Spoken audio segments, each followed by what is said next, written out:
اب رمضان آ رہا ہے، واہ واہ، 7 باتیں فرمائی حضور اکرم صلی اللہ علیہ وسلم نے رمضان آنے سے پہلے۔ اب یہ 7 باتیں عام ہوں، گھر گھر تذکرے ہوں، دوستوں میں، رشتہ داروں میں، مجلسوں میں۔ پہلی بات فرمائی کہ دیکھو رمضان کا مہینہ آ رہا ہے، یہ برکت والا مہینہ ہے۔ دوسری بات، اللہ اپنے بندوں کی طرف متوجہ ہو جاتے ہیں، بندوں کو بھی چاہیے کہ اللہ کی طرف متوجہ ہو۔ تیسری بات، اللہ اپنی رحمت خاصہ نازل فرماتے ہیں، اللہ کی خاص رحمتوں کا نزول ہے، اس کو سمیٹ لو، اپنا اپنا حصہ لے لو۔ چوتھی بات، اللہ بندوں کی خطاؤں کو معاف فرماتے ہیں، یہ معافی مانگنے کا مہینہ ہے، ہم سب میں کمیاں ہیں، کوتاہیاں ہیں، اللہ معاف کرنے والے ہیں، معافی کو پسند فرماتے ہیں۔ اس لیے شب قدر میں بھی یہ دعا سکھائی، اللہم انک عفو تحب العفو فاعف عنی، اے اللہ تو معاف کرنے والا ہے، معافی کو پسند فرماتا ہے، اے اللہ مجھے کیا کر دے، معاف کر۔ یہ معافی مانگنے کا مہینہ ہے۔ پانچویں بات، اللہ بندوں کی دعاؤں کو قبول فرماتے ہیں، یہ مانگنے کا مہینہ ہے۔ ہم سب کس کے محتاج ہیں؟ تھوڑے محتاج کے زیادہ، زیادہ کے بہت زیادہ، بہت زیادہ کے بے حد زیادہ۔ غریب کس کے محتاج اور مالدار کس کے محتاج؟ حکمران کس کے محتاج؟ ہر آن ہر گھڑی کس کے محتاج؟ صبح شام کس کے محتاج؟ کھانے پینے چبانے نگلنے میں کس کے محتاج؟ تو کس سے مانگنا ہے؟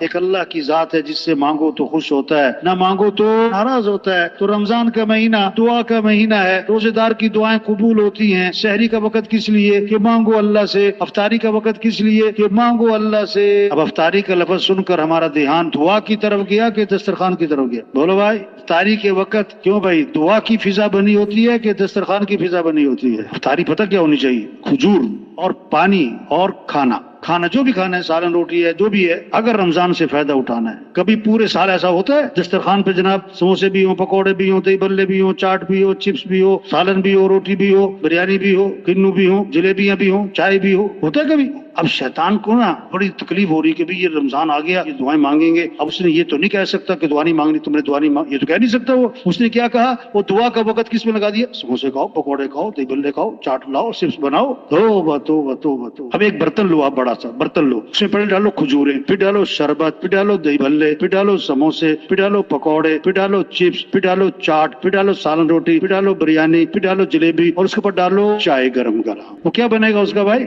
تو پانچویں بات کیا فرمائی کہ رمضان کا مہینہ کس لیے ہے؟ دعا کا مہینہ ہے۔ جب رمضان شروع ہوتا ہے، اللہ عرش اٹھانے والے فرشتوں سے فرماتے ہیں اپنی اپنی عبادت چھوڑ دو، اب تمہارا ایک ہی کام ہے، روزے داروں کی دعاؤں پر آمین کہتے ہیں۔ چھٹی بات فرمائی، اللہ فرشتوں کے سامنے فخر فرماتے ہیں، دیکھو میرے بندے دن میں روزہ ہے، رات کو میرے سامنے کھڑے ہیں، بھوکے ہیں، پیاسے ہیں، کھانا پانی سامنے، میرے علاوہ کوئی نہیں دیکھ رہا ہے، میرا ڈر ہے، میری وجہ سے کھانا چھوڑا ہے، پانی چھوڑا ہے، بھوک برداشت کر رہے ہیں، پیاس برداشت کر رہے ہیں، سارا دن روزہ رکھتے ہیں، اور دیکھو رات کو میرے سامنے کھڑے ہو جاتے ہیں، قیام کرتے ہیں، رکوع کرتے ہیں، سجدے کرتے ہیں، اللہ فرشتوں کے سامنے فخر فرماتے ہیں۔ اور ساتویں بات فرمائی، اللہ تمہارا نیکیوں میں تنافس، ایک دوسرے سے آگے بڑھنا، اس کو دیکھنا چاہتے ہیں، پس اللہ کو اپنی نیکی دکھلاؤ۔ رمضان کا مہینہ کہتی آج کل تم نظر کیوں نہیں آتے بھائی؟ کہتا ہمارا سیزن چل رہا ہے۔ تو رمضان ایمان والوں کا کیا ہے؟ سیزن۔ بھئی یہاں رش کیوں لگا ہوا ہے؟ کہتے یہاں سیل لگی ہوئی، لوٹ سیل لگی ہوئی۔ تو رمضان میں ایمان والوں کی کیا لگ گئی؟ سیل۔ فرض کا ثواب 70 گنا، نفل کا ثواب فرض کے برابر، جنت کے دروازے کھول دیے گئے، جہنم کے دروازے بند ہو گئے، شیاطین قید ہو گئے، اللہ کی رحمتیں متوجہ ہیں، تو اللہ کو اپنی نیکی دکھلاؤ۔ یہ 7 باتیں فرما کر حضور صلی اللہ علیہ وسلم کا لہجہ سخت ہو گیا۔ آپ نے فرمایا بد نصیب ہے وہ شخص جو اس مہینے میں بھی اللہ کی رحمت سے محروم رہ جائے۔ ہائے ہائے، کتنے مسلمان ہیں رمضان آتا ہے اپنی پوری خیروں کے ساتھ، برکتوں کے ساتھ، رحمتوں کے ساتھ، اور چلا جاتا ہے، اور وہ رمضان سے فائدہ نہیں اٹھاتا، اور رمضان میں بھی گناہوں کو نہیں چھوڑتے، اور رمضان میں بھی اپنی زندگی کو نہیں بدلتے۔ تو بھائی بڑا قیمتی مہینہ آ رہا ہے، ابھی کہہ رہے ہیں رمضان آ رہا ہے، رمضان آ رہا ہے، تھوڑے دنوں بعد کہیں گے رمضان جا رہا ہے، رمضان جا، اور رمضان اگلے سال بھی آئے گا، ہم ہوں گے کہ نہیں یہ کوئی پتہ نہیں ہے، پتہ نہیں کس کس کا آخری رمضان ہے۔ اللہ کرے یہ آنے والا رمضان سارے مسلمانوں کی مغفرت کا ذریعہ بن جائے، اور اللہ کرے یہ آنے والا رمضان سارے انسانوں کی ہدایت کا ذریعہ بن جائے۔ جب مہمان کوئی آنے والا ہوتا ہے نا، گھروں میں تذکرے ہوتے ہیں، انتظار ہوتا ہے، شوق چڑھا ہوتا ہے، تیاریاں ہو رہی ہوتی ہیں، تو رمضان اللہ کا مہمان، رمضان اللہ کا مہمان۔ اللہ فرماتے ہیں ایام معدودات، چند گنتی کے تو دن ہیں،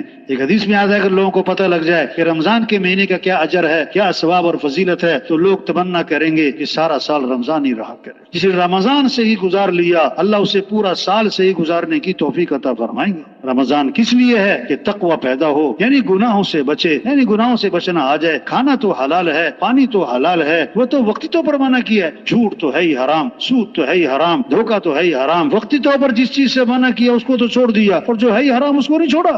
روزہ ڈھال ہے، جب تک اس کو پھاڑ نہ ڈالے، روزہ کس چیز سے پھٹ جاتا ہے؟ جھوٹ بولنے سے پھٹ جاتا ہے، غیبت کرنے سے پھٹ جاتا ہے۔ اس رمضان کو صحیح گزاریں، یہ شوق پیدا ہو کہ رمضان کو صحیح گزارنا ہے، دین کو سیکھنا ہے۔ دین کو کیا کرنا ہے؟ ہم سب کون ہے؟ طالب علم۔ طالب علم سبق روز لیتا ہے، کبھی کبھی لیتا ہے بھائی، مہینے بعد لیتا ہے کہ روز لیتا ہے بھائی؟ ہاں، تو ہم روز دین کو سیکھیں، طلب ہو، شوق ہو دین سیکھنے کی، قرآن کی تلاوت اور ذکر کا شوق۔ دیکھو بھائی، قرآن کی تلاوت اور اللہ کا ذکر یہ زیادہ ضروری ہے کہ چائے پینا زیادہ ضروری ہے بھائی؟ ذکر تلاوت زیادہ ضروری ہے کہ چائے زیادہ ضروری ہے؟ ناغا کس کا ہوتا ہے، ذکر تلاوت کا کہ چائے کا؟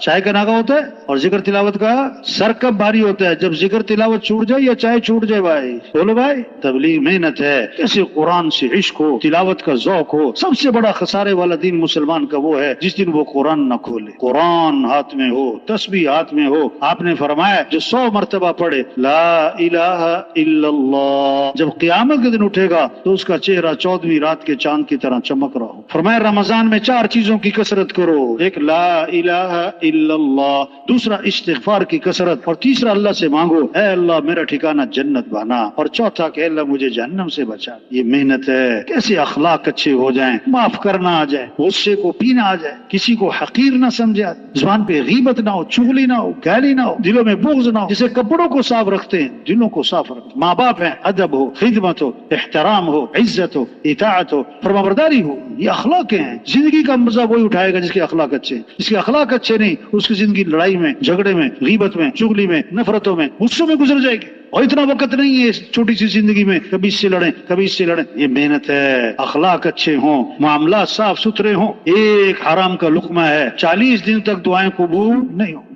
چھوٹی سی زندگی ہے بھائیو، یہ جا رہی ہے، دن پھر رات، صبح پھر شام، گرمی آ رہی، گرمی جا رہی، سردی آ رہی، سردی جا رہی، بچہ پیدا ہوا، اب تو بولنا شروع کیا، اب تو پڑھنا شروع کیا، اب تو پڑھائی سے فارغ ہو گئے، اب تو اس کی شادی ہو گئی، اب تو اس کے بچے ہو گئے، ہاں اب تو بچوں کی شادی ہو گئی، اب تو دادا بن گئے، اب کیا ہو گئے کہ فوت ہو گئے۔ بڑی قیمتی زندگی ہے۔ حضرت محمد صلی اللہ علیہ وسلم آخری نبی ہیں، قیامت تک کوئی نبی، پہلے نبی آتے تھے ایک قوم کے لیے، ایک زمانے کے لیے، اور حضرت محمد صلی اللہ علیہ وسلم نبی بن کر آئے پورے عالم کے لیے، قیامت تک کے زمانے کے لیے۔ اب دیکھو نا، زندگی کے 30 سال گزر گئے، 40 سال، 50 سال، ہماری صلاحیت کہاں لگی، قوت کہاں خرچ ہوئی؟ مال کمانے پہ، ضرورتیں پوری کرنے پہ، دکان سے 2 دکان بنانے پہ، چھوٹی سے بڑی، یہ ہم سے ظلم ہوا، ہماری صلاحیت غلط جگہ لگی، اس پر ہم اللہ سے معافی مانگیں۔ اور جو بقیہ زندگی پتہ نہیں کتنی ہے، کب جانے والے، کتنوں کا آخری سال، کتنوں کا آخری مہینہ۔ ابھی 2 ہفتے پہلے ساتھی یہاں فوت ہوئے نا، تہجد میں اٹھے 4:30 بجے، تہجد کی نیت باندھی اور فوت ہو گئے، اور 6:30 بجے جنازہ ہو گیا، 2 گھنٹے بعد فجر میں۔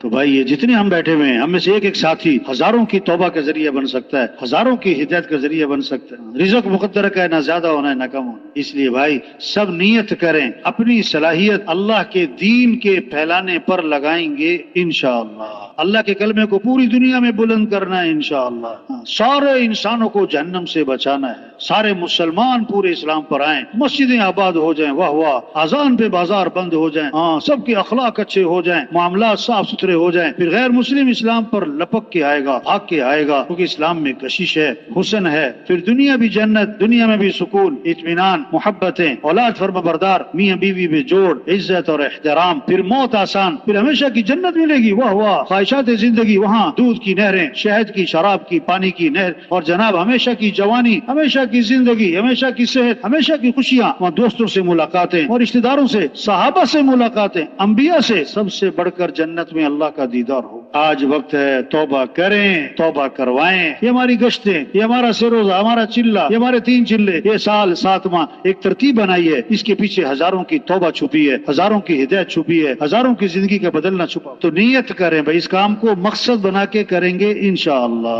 اب جن کے ابھی تک 4 ماہ نہیں لگے نا، وہ نیت کریں کہ 4 ماہ لگا کے جائیں گے انشاءاللہ۔